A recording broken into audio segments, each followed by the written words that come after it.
Hi again, everybody.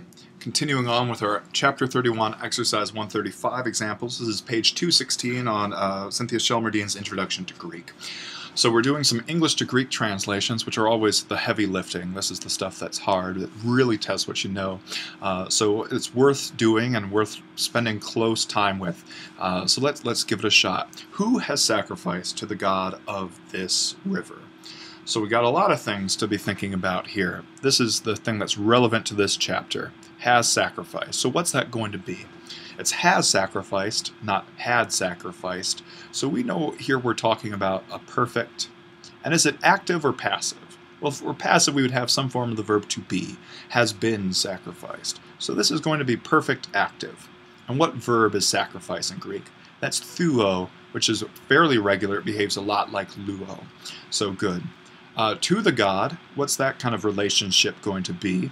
Well, we know when it's to and not toward a place, but to a person as a kind of gift relationship, that's an indirect object, and the Greek language takes care of that with a dative case. So we're going to be wanting a dative masculine singular to the god of this river.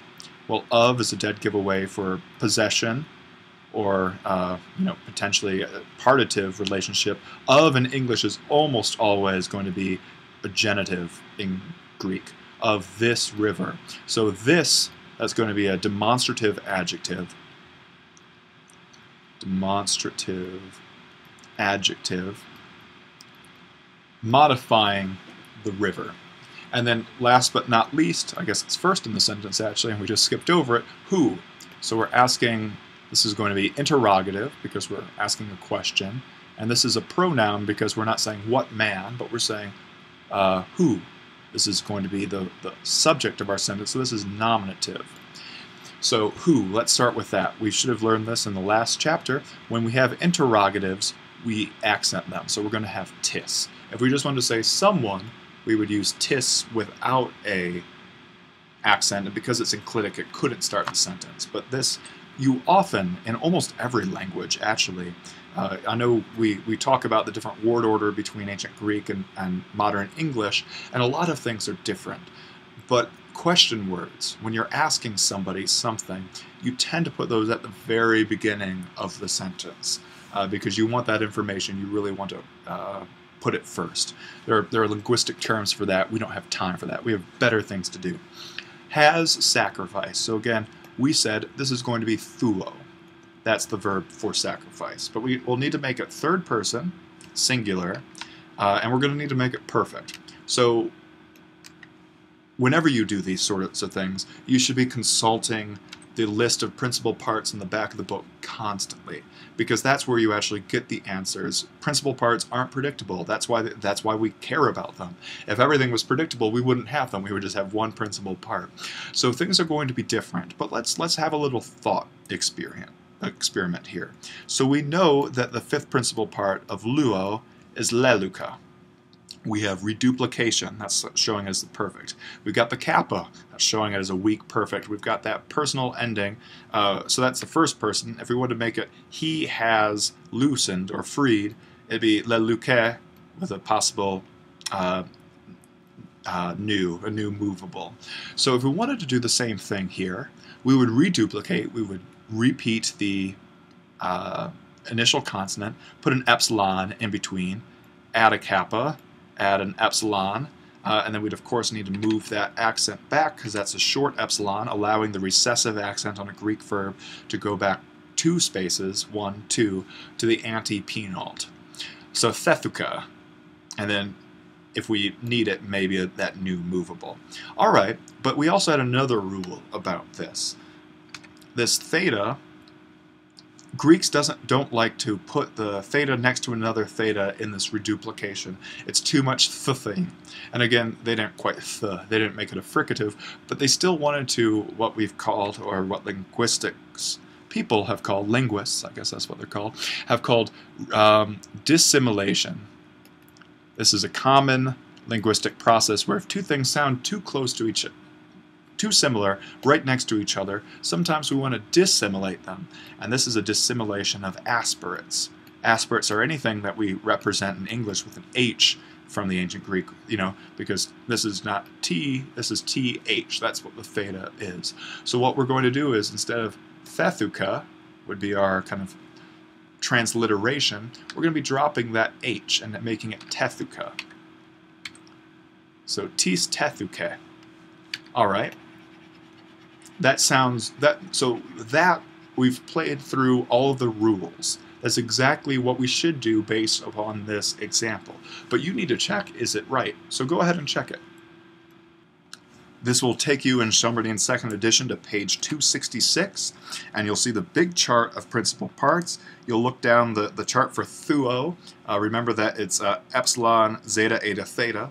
Of course, it's hard to find alphabetically when you're, epsilon, zeta, eta, theta, because we're so unused to these consonants and vowels in English, it's easy to forget the word order.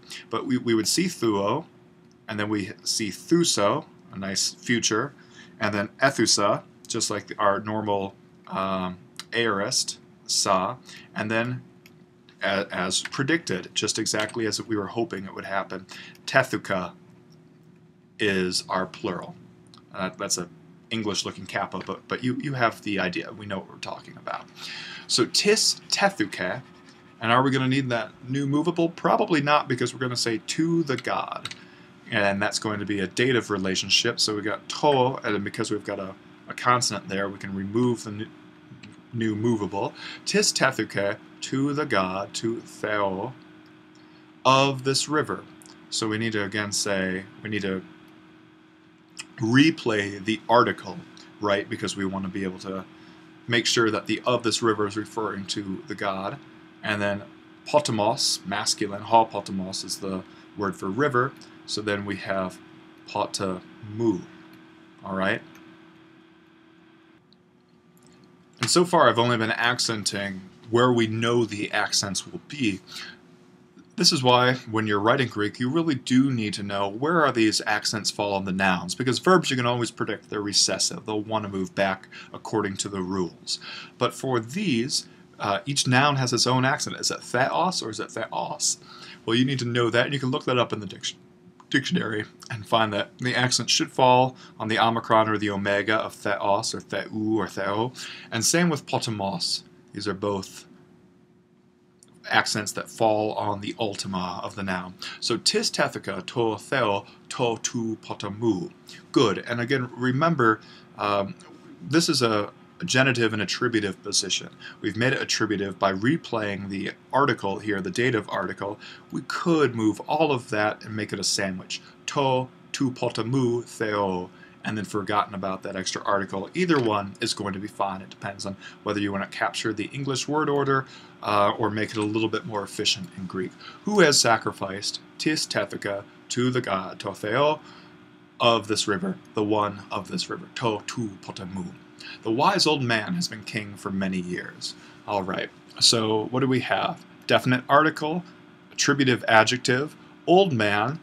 We have, what we're getting here in English is a string of adjectives. We have a word for man. We can define him as old and wise. Note that languages have strict codes of where you can put the adjectives, and it's funny because we learn these things and we don't think twice about them, but the wise old man in English means something very different from the old wise man, right? And if you were to say the big red shiny car, it would be weird to say the shiny big red car or the red shiny big car. Big red shiny is how we would tend to do that. Greek has these word rules too, but it's easier here for old man because we're looking at a specific word, the word where we get gerontology from in modern English, and this is geron. Had been king. So look at that. That's not has been king, but had been king. So the ben would maybe make you start thinking, is this going to be passive? And you would think so, but as Shelmerdine instructs us, to say be king, we're going to use the verb basileo, to be king. So that, in its English translation, is already passive, even though it looks active. So again, this is kind of, this isn't a technical term, it's not true exactly, but I think it's useful to think of this as the opposite of a deponent. It looks active, but in English it behaves as passive. So we're ultimately going to have here an active pluperfect verb. Pluperfect active. So that's what we'll have there. For many years. Well, that's interesting. How do we talk about time in Greek? We've got 3 different cases we can use. A dative, which is time at which, kind of locating it as a space. We've got genitive, which is time within which, so within these 5 days, or within these many years, at some point he was king. And then we can also use the accusative, which is kind of like the measuring tape, or the ruler of time. And this is saying, well, how long was he king? Well, he started here, and then he ended there. This is an accusative relationship, so we call this duration of time. So we're going to want accusative with the word for years and a word for many. So we'll get there. Those can be a little bit tricky. We're going to need some dictionary help for that, but we're at least, we've structured the sentence. We know where to go from now. So it's going to be masculine, clearly, so we have ha. And then wise, our adjective there is sophos, and we'll give it a grave accent because we know we're going to follow it up with another noun. Now we finally get geron. And then you would need to look this up if you didn't know it already. Where is the accent on geron? And it is on the penult, the first syllable, on the epsilon. So the wise old man had been king. All right, so again, to figure out these, you need to go to your dictionary. You need to go to your principal parts and find out what is the perfect form of basilewo. But once again, if we think that this is going to be completely regular, we can at least try our rules. So it's going to be perfect system. Well, let's start off with the essence of the verb, basileo. This is the personal ending for the present. Okay, so we can leave that. We're looking for the perfect system, so we would expect reduplication, be basileo.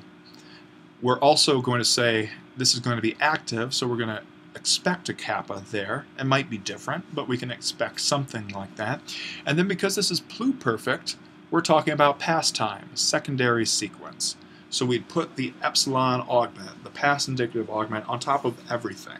Note that here, these reduplications are not like kind of the prefixes we've already seen where hupo, and then if you made it past tense, the epsilon would take over instead of the omicron, and we'd have something like hupep.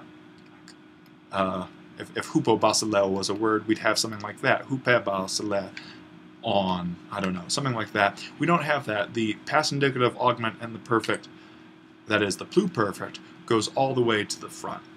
Good. So we've got all of this, and then we would need our passive, our pluperfect active endings, right? So what are those? Well, in the plural we had seen this mn, and indeed this epsilon, the first person plural, we had been king. This epsilon is part of the key. It's a long E sound that goes throughout all of this. So we're going to be looking at, it's A in the first person, I had been king. It's ace in the second person, you had been king. And then we lose that eta, but we get the same kind of sound with the epsilon iota in the third person singular, and that's got a new movable at the end. So look at how long this word, and again, we haven't actually checked out, is this the actual word that's in the dictionary? Is this the fourth principal part? We don't know yet. But this is how you would form it if this word behaves normally. We've got an augment, we've got a reduplication, we've got the verb stem, we've got the kappa showing perfect system active, and then we've got the personal ending. So, and where would the accent go here? Well, with this A, that's long, so it would fall right there. So we have a ton of word before we even get to the accent. Ebe, basile, leo, ke. All right, so let's pause and let's look ahead into the book to see, is this the right principal part for basilewo? So having looked at the back of the text, you see that basilewo, only the first 3 principal parts are given by Shelmerdine. There is no fourth principal part, no perfect active. So this is frustrating, and you should, once again I say this, you should be frustrated. This is a big gap. It says there's no principal part.